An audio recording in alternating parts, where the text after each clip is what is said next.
Hello and welcome to the Mathmania. 18 July current affair start করছি। আজকের important টপিকগুলোর মধ্যে থাকছে ইন্টারন্যাশনাল অলিম্পিক কমিটি অলিম্পিকে অংশগ্রহণকারী খেলোয়াড়দের ক্যান্ডিডেচার বাজেট কমিয়ে দিল, supreme court Shri Padmanabhaswamy temple নিয়ে রায় ঘোষণা করলো, বিসিসিআইয়ের অন্তর্বর্তীকালীন সিইও নিযুক্ত হলো, অ্যান্টি ডিফেকশন লয়ের দ্বারা সদস্যপদ হারানোর সম্ভাবনা তৈরি হয়েছে এমন 19 জন এমএলএ হাইকোর্টে মামলা দায়ের করলো, রাজস্থানের ডেপুটি সিএমকে সরিয়ে দেওয়া হলো, ইত্যাদি ইত্যাদি।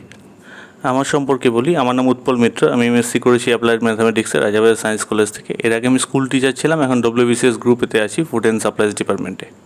ফার্স্ট কোশ্চেন স্টার্ট করছি। The IOC reduces candidature budget for which of the following sports event? বলছে আইওসি মানে international Olympic committee reduces candidature budget কমিয়ে দিয়েছে। মানে হচ্ছে ধরো যারা অলিম্পিকে অংশগ্রহণ করতে যাচ্ছে, যেসব খেলোয়াড়রা অংশগ্রহণ করতে যায় তাদের একটা পয়সা দিতে হয় আইওসিকে, সেই বাজেটটাই কমিয়ে দেওয়ার কথা এখানে বলছে। সেইটা মোটামুটি আইওসি 80% কমিয়ে দিয়েছে। মানে আগে যদি 1000 টাকা খরচা হতো অলিম্পিকে জয়েন করতে গিয়ে, যদি বলছি মানে খরচাটা অনেক বেশি, সেখানে এখন 200 টাকা খরচা। ব্যাপারটা এরকম, 1000-এর জায়গায় 200, 80% কমিয়ে দিয়েছে ক্যান্ডিডেচার বাজেট। ওকে, এখানে জানতে চাইছে কোন স্পোর্টস ইভেন্টের জন্য এটা কমিয়ে দিয়েছে। ঠিক আছে, আইওসি মানে international Olympic committee winter Olympic যেটা হবে 2026-এর উইন্টার অলিম্পিক, এর জন্য ক্যান্ডিডেচার বাজেট কমিয়ে দিয়েছে। বাই দ্য ওয়ে, এখানে আইওসি সম্পর্কে বেশ কিছু তথ্য আমরা জেনে নেব। আইওসি মানে হচ্ছে ইন্টারন্যাশনাল অলিম্পিক কমিটি, তৈরি হয়েছিল 1894-এ তৈরি হয় আইওসি। আইওসির যে হেডকোয়ার্টার সেটা কোথায়? লসেন, সুইজারল্যান্ডে। আইওসির প্রেসিডেন্ট কে আছে? Thomas Bach. International Olympic committee দু ধরনের অলিম্পিক অর্গানাইজ করে, একটা সামার অলিম্পিক আর একটা উইন্টার অলিম্পিক। সামার অলিম্পিক প্রথম স্টার্ট হয়েছিল 1896-এ। দেখো, 1894-এ তৈরি হয় আইওসি, আর 1896-এ প্রথম অলিম্পিক শুরু হয়, যেটা সামার অলিম্পিক ছিল এথেন্স, গ্রিসে। 1896 এথেন্স অলিম্পিক গ্রিসে হয়েছিল সামার অলিম্পিক। এরপরে নেক্সট হবে 2020-তে হবে টোকিও, জাপানে। 2024-এ হবে প্যারিস, ফ্রান্সে। 2028-এ হবে লস অ্যাঞ্জেলেস, ইউএসএতে। ওকে, উইন্টার অলিম্পিক ফার্স্ট টাইম হয়েছিল 1924-এ। উইন্টার অলিম্পিক ফার্স্ট হয়েছিল 1924-এ। কোথায় হয়েছিল? চেমোনিক্স, ফ্রান্সে। 2022 মানে এরপর নেক্সট উইন্টার অলিম্পিক হবে 2022-এ বেজিং, চায়নাতে। 2026 তারপরেরটা 2026-এর যে উইন্টার অলিম্পিকটা হবে সেটা কর্টিনা দি এম্পেজো, ইটালি। ওকে, সেকেন্ড কোশ্চেন স্টার্ট করছি। The supreme court recently upheld the right of Travancore royal family in the administration of Shri Padmanabhaswamy temple. This temple is located in which of the following states? বলছে supreme court recently একটা verdict দিয়েছে, যেখানে upheld করেছে মানে রেখে দিয়েছে রাইটটাকে। কার রাইটকে?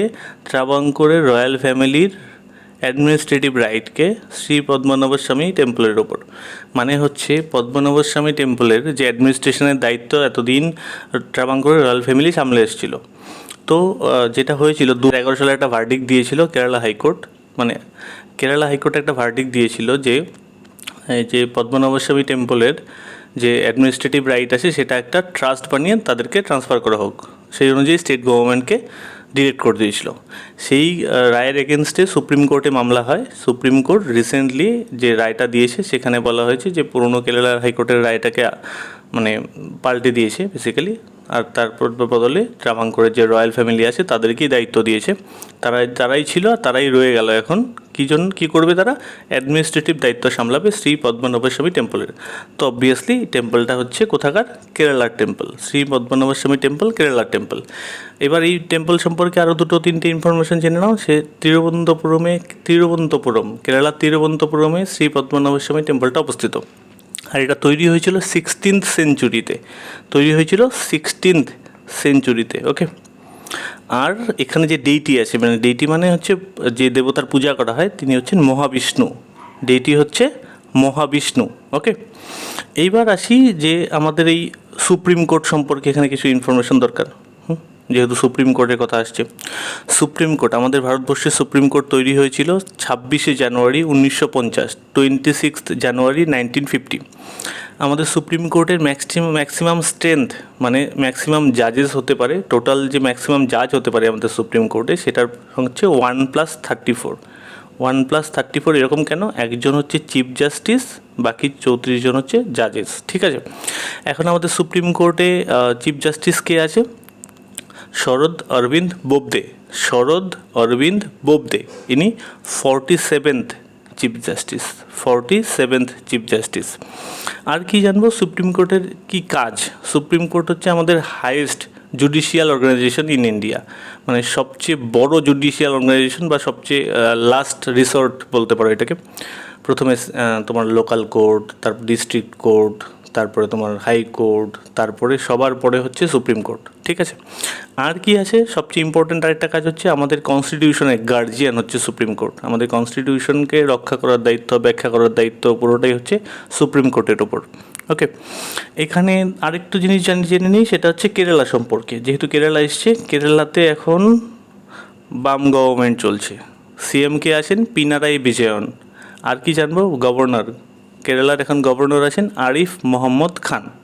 ত্রাবাঙ্কুর সম্পর্কে আর কিছু ইনফরমেশন জেনে নিই। ত্রাবাঙ্কুর ভারতবর্ষের সঙ্গে মার্জ হয় 1 জুলাই 1949। 1949-এ ত্রাবাঙ্কুর ভারতের সঙ্গে যুক্ত হয়, মার্জ হয় বেসিক্যালি। ত্রাবাঙ্কুর ছাড়াও আরও কয়েকটা প্রিন্সলি স্টেট ছিল বা দেশীয় রাজ্য ছিল যারা আমাদের স্বাধীনতার পরে ভারতের সঙ্গে যুক্ত হয়। তাদের মধ্যে হায়দ্রাবাদ, জুনাগড়, কাশ্মীর আর ত্রাবাঙ্কুর। মানে ত্রাবাঙ্কুর তো যুক্ত হয়েইছে স্বাধীনতার পরে, তাছাড়াও ছিল হায়দ্রাবাদ, জুনাগড় আর কাশ্মীর। ওকে, থার্ড কোশ্চেন স্টার্ট করছি। Who has been appointed as the interim BCCI CEO? বলছে অন্তর্বর্তীকালীন বিসিসিআই সিইও কে নিযুক্ত হয়েছেন? Chief executive officer, CEO. হ্যাঁ, অন্তর্বর্তীকালীন সিইও বিসিসিআই কে নিযুক্ত হয়েছেন এটাই জানতে চাইছে। আনসারটা হচ্ছে হেমং আমিন। হেমং আমিন। হেমং আমিন অন্তর্বর্তীকালীন সিইও নিযুক্ত হয়েছেন কার? বিসিসিআইয়ের। বিসিসিআই কি? বিসিসিআই হচ্ছে board of control for cricket in India. আমরা সবাই মোটামুটি বিসিসিআইয়ের সঙ্গে পরিচিত, যেহেতু ক্রিকেট আমরা সবাই দেখি। বিসিসিআই তৈরি হয়েছিল কবে? 1928-এ। 1928। ওকে, বিসিসিআইয়ের প্রেসিডেন্ট এখন কে আছেন? সৌরভ গাঙ্গুলি। বিসিসিআই সেক্রেটারিকে জয় শাহ। দুই ধরনের ক্রিকেট টিম আছে, মেন্স ক্রিকেট টিম আর women's cricket team. Men's cricket টিমের এখন কোচ আছেন রবি শাস্ত্রী, আর ওমেন ক্রিকেট টিমের কোচ আছেন W V. Raman. W V. Raman. Okay, আর বিসিসিআই হেডকোয়ার্টার হচ্ছে Wankhede stadium, Mumbai. Fourth question start করছি। Recently 19 rebel MLAs of which state have filed a petition before the high court challenging the disqualification notice issued to them by the assembly speaker under anti-defection law? কোশ্চেনটা অনেকটা বড়, আস্তে আস্তে বুঝি। 19 MLS কী করেছে? হাইকোর্টে মামলা করেছে। ইস্যুটা কি? যে অ্যাসেম্বলি স্পিকার যে আছে, মানে বিধানসভার যে স্পিকার আছে, তিনি অ্যান্টি ডিফেকশন লয়ের আন্ডারে নোটিশ জারি করেছেন। বেসিক্যালি শোকজ নোটিশ দিয়েছে।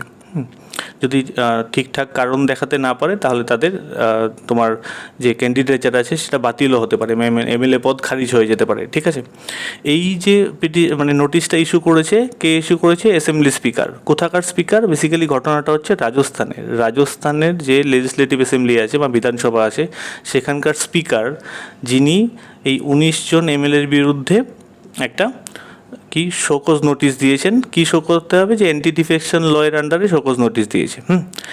এবার অ্যান্টি ডিফেকশন ল অনেকক্ষণ থেকে কথাটা আসছে। অ্যান্টি ডিফেকশন লটা আগে বুঝে নিই, তারপর বাকি যাচ্ছি। অ্যান্টি ডিফেকশন ল হচ্ছে, ধরো কোনো একটা পলিটিক্যাল পার্টি আছে, তার মেম্বারদের এগেনস্টে একটা হুইপ জারি করলো যে এরকমভাবে চলতে হবে। ঠিক আছে, তার এগেনস্টে যদি কেউ বা কোনো পার্টির মেম্বার বা কোনো পার্টির যে নির্বাচিত সদস্যরা আছে তার এগেনস্টে যদি যায়, সেটা অ্যান্টি ডিফেকশন লতে আসবে।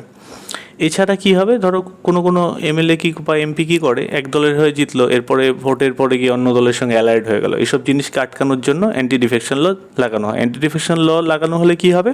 তার ক্যান্ডিডেচার পদ বাতিল হয়ে যাবে, মানে এমএলএ হলে এমএলএ পদ থেকে বিচ্যুত হয়ে যাবে, বা এমপি হলে এমপি পদটা থেকে বিচ্যুত হয়ে যাবে। ওকে, এই অ্যান্টি ডিফেকশন লটা ভারতীয় সংবিধানে ঢুকেছে 52nd কনস্টিটিউশনাল অ্যামেন্ডমেন্টের মাধ্যমে, 52তম সংবিধান সংশোধনের মাধ্যমে।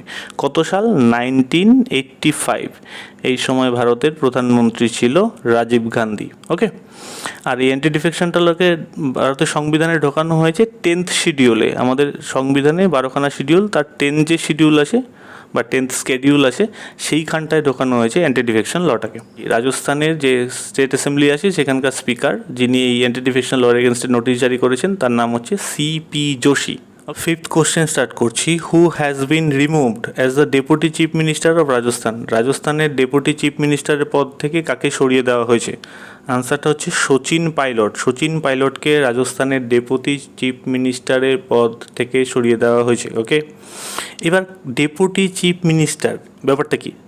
ধরো কোনো রাজ্যে ইলেকশনের পর দেখা গেল যে পার্টি ক্ষমতায় এলো তাতে দুজনের মতো ক্ষমতাশালী লোক রয়েছে বা দুজন প্রভাবশালী লোক রয়েছে বা একই রকম প্রভাবশালী আছে দুজনই, তো সেখান থেকে একজন চিফ মিনিস্টার হয়ে যায় তো আরেকজন ডেপুটি চিফ মিনিস্টার হয়ে যায়। ঠিক আছে, সেরকম আমাদের এই কেসগুলো কিন্তু কেন্দ্রের ক্ষেত্রে হয়। কেন্দ্রে ধরো কোনো দল ক্ষমতায় এলো, সেখানে দুজন আছে ধরো একই রকম ক্ষমতাশালী, তখন একজন প্রধানমন্ত্রী হয়ে গেল আর একজন ডেপুটি প্রধানমন্ত্রী, মানে একজন তোমার প্রাইম মিনিস্টার একজন deputy prime minister. By the way, এই ডেপুটি সিএম বা ডেপুটি চিফ মিনিস্টার এবং ডেপুটি প্রাইম মিনিস্টার এই দুটোর একটা পদও আমাদের সংবিধানে উল্লেখ নেই, এগুলো সাংবিধানিক পদ নয়। ঠিক আছে, এবার আসি আমাদের ভারতবর্ষে যদি দেখি প্রথম ডেপুটি প্রাইম মিনিস্টার কে হয়েছিলেন। আমাদের ভারতবর্ষে প্রথম হিস্ট্রিতে প্রথমবার ডেপুটি প্রাইম মিনিস্টার হয়েছিলেন সর্দার বল্লভভাই পটেল। তখন আমাদের জওহরলাল নেহরু ছিলেন প্রাইম মিনিস্টার। ওকে, যেহেতু রাজস্থানের কথা আসছে, রাজস্থান সম্পর্কে দু চারটে কথা জেনে নিই। রাজস্থানে এখন কংগ্রেসের সরকার আছে। রাজস্থানের সিএম হচ্ছে অশোক গেহলট আর গভর্নর আছেন কালরাজ মিশ্রা। অশোক গেহলট হচ্ছে, এই অশোক গেহলট দেখতে পাচ্ছ অপশনে, ইনি হচ্ছেন এখন রাজস্থানের সিএম। ঠিক আছে, আর এই কালরাজ মিশ্রা ইনি হচ্ছেন রাজস্থানের governor. Thank you so much for watching my video. যদি ভালো লাগে লাইক করে দিও, বন্ধুদের সঙ্গে শেয়ার করে নিও, আর যদি পরবর্তী ভিডিওগুলোর নোটিফিকেশান চাও তাহলে সাবস্ক্রাইব বাটনটা অন করে দিও। আর যদি তোমাদের এই ভিডিওগুলোর পিডিএফ দরকার হয় তোমরা টেলিগ্রাম চ্যানেলে যাবে, দ্য ম্যাথ ম্যানিয়া সার্চ করবে, সেখানে যে চ্যানেলটা আসবে সেটাকে জয়েন করে নেবে। আমরা প্রত্যেকটা ভিডিওর পিডিএফগুলো দ্য ম্যাথ ম্যানিয়া টেলিগ্রাম গ্রুপে শেয়ার করে দিই।